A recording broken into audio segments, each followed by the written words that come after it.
বলছে যার দিল শক্ত, যার বেশি দুনিয়ার লোভী, তাকে বেশি বেশি কবর যাওয়া উচিত। কমাস কম সপ্তাহে একবার হলো যাওয়া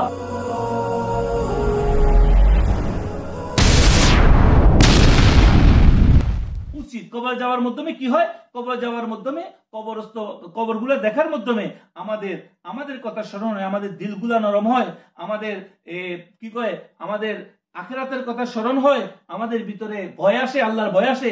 এই সমস্ত কারণে বলছে যার দিল শক্ত, যার বেশি দুনিয়ার লোভী, তাকে বেশি বেশি কবর যাওয়া উচিত। কমাস কম সপ্তাহে একবার হলো যাওয়া উচিত। এরপরে কারণ রাসূল সাল্লাল্লাহু আলাইহি ওয়াসাল্লাম বলছে আমি প্রথম জীবনে মানা করছি, কিন্তু এখন তোমাদেরকে এটার জন্যই বলি তোমরা যেন কবর দিলে তোমাদের দিলগুলা নরম হয়। যে ব্যক্তি মারা যায়, কোন মানুষ যে মারা যায় যেদিন, সেদিন প্রথম রাত তার জন্য ভয়ানক হয়, কঠিন হয়। কি হয়? ভয়ানক হয় লোকটার জন্য।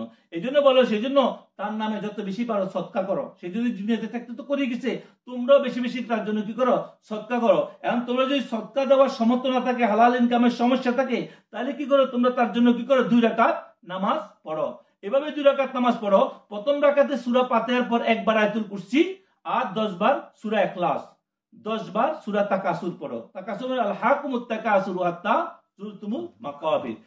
যারা পারে এভাবে পড়ে 2 রাকাত নামাজ পড়ি এবং ওই লোকের জন্য দোয়া করো, যে লোকটা মারা গেছে রিসেন্টলি, তার জন্য দোয়া করো। দোয়া করার পরে আল্লাহর কাছে তার জন্য ফরিয়াদ করো, তার কবরে যেন আল্লাহ পাক ফেরেশতাদের তার আল্লাহ পাকের নূর দ্বারা করে এবং তাকে শহীদের মর্যাদা দিয়ে আল্লাহ পাক যেন তার সম্মান দেয়। এই জন্য আল্লাহর কাছে আমরা প্রার্থনা করব। এখন এভাবে দোয়া করার মাধ্যমে কি ফায়দা হয়? যে ব্যক্তি করে, বলতেছে কবরস্থ ব্যক্তি যদিও গুনার কারণে তাকে আল্লাহ মাফ না করে, যে পড়ে, যে কবর জিয়ারত করে এবং এগুলা পড়ে, আল্লাহ পাক তার জীবনের গুনাহ মাফ করে দেন। আল্লাহ পাক কি করে? তার জীবনের গুনাহ। তার মানে কি? কবরে যাওয়ার মাধ্যমে আমাদের অনেক বরকত। এরপরে লাস্টে যেটা বলবো সেটা হলো, আমরা যদি কোনো ওলি আল্লাহ, কোনো বুজুর্গানে দ্বীনের কোনো মাজার শরীফে যাই, ওলি আল্লাহর ইয়াতে যাই, তো সেখানেও আমরা ওনাকে উদ্দেশ্য করি কোনো কিছু, ওনার উসিলায় হয়তো আল্লাহর কাছে চাওয়ার জন্য বলা হয়েছে। এবং ওখানে গেলে ওখানে আদব হলো যে নরমাল কবরস্থানের মতো যেভাবে যাবেন আপনি সেভাবেই নামাজ পড়ি, বাইরের থেকে তার জন্য দোয়া করবেন, সেখানে যাবেন, সেখানে যে তার কবর, তার পা বরাবর যেদিকে একটা মানুষকে শোয়ানোর পরে সে দেখতে পায়, এভাবে ওই বরাবর পা বরাবর যায় একটু, যেমন একটা মানুষ ডাইন কাঁধে শুলে দেখতে পায় সহজে, ওরকম জায়গায় যাইয়া দাঁড়াইতে বলছে আমাদের বুজুর্গানে দ্বীন। এখানে আরেকটা এর মধ্যে তিনি এটা লিখছেন, তো সেখানে দাঁড়াইয়া আপনি, সেখানে দ্বারা আপনি সূরা ফাতিহা পড়েন, সূরা আয়াতুল কুরসি পড়েন, আপনি যে কোনো সূরা ইয়া করে, আমাদের তরিকা যেমন ফাতিহা শরীফ, ফাতিহা শরীফ পড়েন, ওখানে দাঁড়ায় দাঁড়ায় আপনি আদবের সহিত পড়েন। খবরদার কবরকে কখনো সিজদা করবেন না, কারণ যে কোনো কবর আপনাকে, কবর হইলো আপনার নিশানা। কবরের ব্যক্তি যিনি, তিনি যদি আল্লাহর ওলিও হয়ে থাকেন, তিনি দুনিয়ার জমিনে আমার জন্য একটা কি শিক্ষার জায়গা। তার চরিত্র হব, তিনি যেভাবে আল্লাহকে পাওয়ার জন্য নিজেকে উৎসর্গ করছে, নিজেকে কোরবানি করছে, আমরা সেভাবে কি করব? নিজেকে কোরবানি করব। তিনি যেরকম দুনিয়ার লোভ, লালসা, তাকাব্বুরি, অহংকার, হারাম থেকে, আল্লাহ পাকের নিষিদ্ধ কাজ থেকে, রসুল যেগুলা পছন্দ সেগুলা থেকে নিজেকে রক্ষা করি, আল্লাহর প্রিয় বন্ধা হয়েছে, আমিও চেষ্টা করব তার মতো হওয়ার জন্য। এভাবে তার শিক্ষায় শিক্ষিত হব, তার থেকে পায়েস নিব। যখন আমরা তার আদর্শে, তার চরিত্রে, তার খাস্ততে দিতে পারবো, তখন আল্লাহর পক্ষ থেকে তার পায়েস আমাদের কাছে আসতে থাকবে। আমি যদি সে যেগুলো অপছন্দ করে সেগুলো আমি করি, তো জীবনও তার খাস্তত আমার মধ্যে আসবে না, পায়েসও আমরা পাবো না।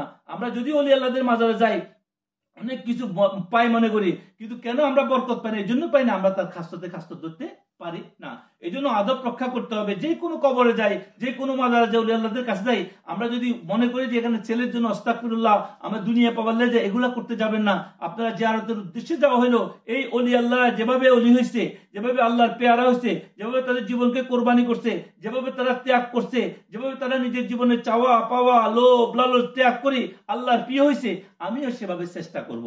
এইভাবে দেখার জন্য জিয়ারত করতে যাবেন এবং তাদের থেকে পায়েস এই জন্য নিবেন, আপনার ভিতর যেন পরিষ্কার হয়, আপনার আত্মা, আপনার কলব যেন পরিষ্কার হয়, সেজন্য আপনি পায়েস নেওয়ার চেষ্টা করবেন। আল্লাহ রাব্বুল আলামিন আউলিয়া ইকরাম, বুজুর্গানে দ্বীন শিক্ষা নিয়ে আমাদেরকে যেভাবে কবর জিয়ারতের কথা বলা হয়েছে, কবরে যাওয়া কেন উচিত, আউলিয়া আল্লাহদের মাজারে কেন যাওয়া উচিত, ওলিদের কবরে, এবং কেন আমরা না যাওয়া উচিত। অনেক সময় আমরা মনে করি এটা ওটা, এগুলো নিয়ত করে যাবেন না।